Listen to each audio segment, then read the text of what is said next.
Okay, this is kind of breaking the rules a little bit. This was written by my friend Jim.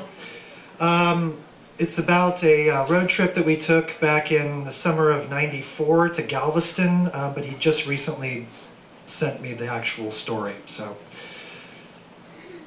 And it's a little maybe on the serious side, so just prepare yourselves.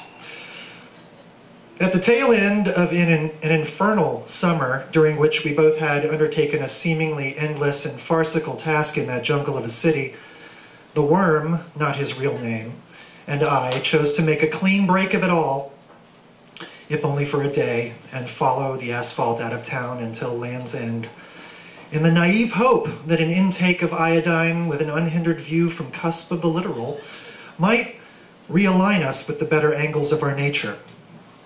If all else fails, have him declared a heathen. Black spray paint on concrete. It was on a Sunday, it must have been, as these things happen only on Sundays, and the Worm, a sobriquet, and I were racing down the freeway in a Toyota or a Tonda, I forget which, but with me in the passenger seat, with or without seatbelt fastened, despite the torrential downpour that hammered upon us both the urgency to reach our ad hoc destination and the irksome notion that mayhap we had chosen the wrong one altogether. Merrily along our fool's errand, we rolled past the track where they ran the hounds for small change and then some, which spurred the memory of a similarly rainy day 2 years hence when, in the company of another, I lost a sawbuck on those ill-treated dogs at said track, and shortly thereafter lost another shred of my sanity and dignity in a conversation with a young Pole about the history of hors d'oeuvres, the enduring legacy of Peter Gabriel's music, and the timeless sanctity of potato vodka. But owing to the velocity achieved by the Worm, not even his real nickname, I was able to jettison all of that mnemonic flim-flam into the wake of the unleaded exhaust which had already been delineating our trajectory from out of town to points beyond. The Worm, a long since discarded nom de guerre, ultimately cut the motor at the juncture of the oceanic horizon adjacent to the parking lot of something masquerading as a seafood restaurant, where we discovered a clumsily hand-lettered placard that cryptically promised Cajun food, which we readily discovered was prepared and served by decidedly non-Cajun minimum wage earners. Not that so termed real Cajuns, they themselves quickly becoming a thing of the past, would have necessarily earned much better under these circumstances, lest they be owner-operators. And upon our consuming thereof, tasted just as unsavory and insipid as the tinny recordings of mawkish accordion and fiddling merriment that serenaded us above our indoor picnic bench. Ah, flash-frozen Chinese shrimp and reconstituted fish, yet the not-so-deep blue sea but a pebble's cast away. Alack and alas. Having degreased our respective hands of the matter, we then searched for a cemetery of a certain yet forgotten historic reputation, probably the resting place of erstwhile slave drivers, clergymen, and other likewise dignitaries. Though serendipitously, we stumbled upon a grid of shambolic motels, in and out of which squads of hopelessly fucked up citizens shuffled, destined for little more nor less than the procuring of off-brand cigarettes at the corner washateria/laundromat/liquor store, which offered a premonitory spectacle of future graveyard residents captured in the quick.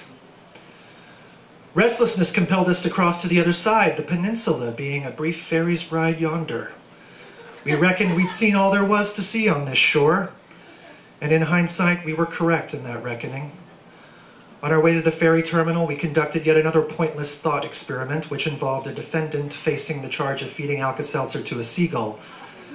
Signs prohibiting this not frequently observed yet apparently illegal practice had been liberally posted about the area and had inspired these time-wasting mental gymnastics, which seemed to occupy all of 10 minutes.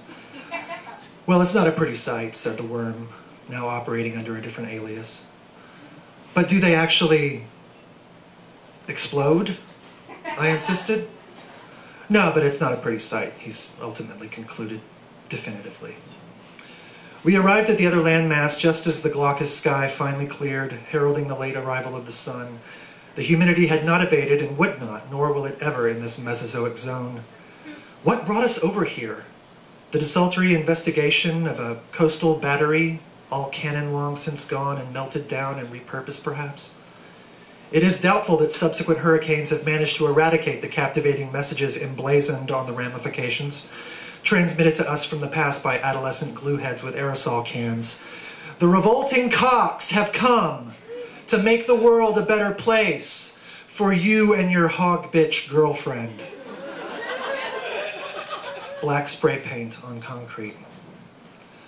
The sun, in its descent, slow as molasses is said to be slow, and we maintain our position in the interminable column of cars queued up for the ferry's return trip, being the sole egress from this stalled traffic peninsula, since all of the other travel by land would take us to the back of beyond before getting us back to where we started. Although time does in fact elapse, it is only gauged through perspiration. Yet we still can't bet that the sun will ever in fact set, that this day will ever transition into night, or that we will ever in a timely fashion make transit to the other side, the point whence we originated.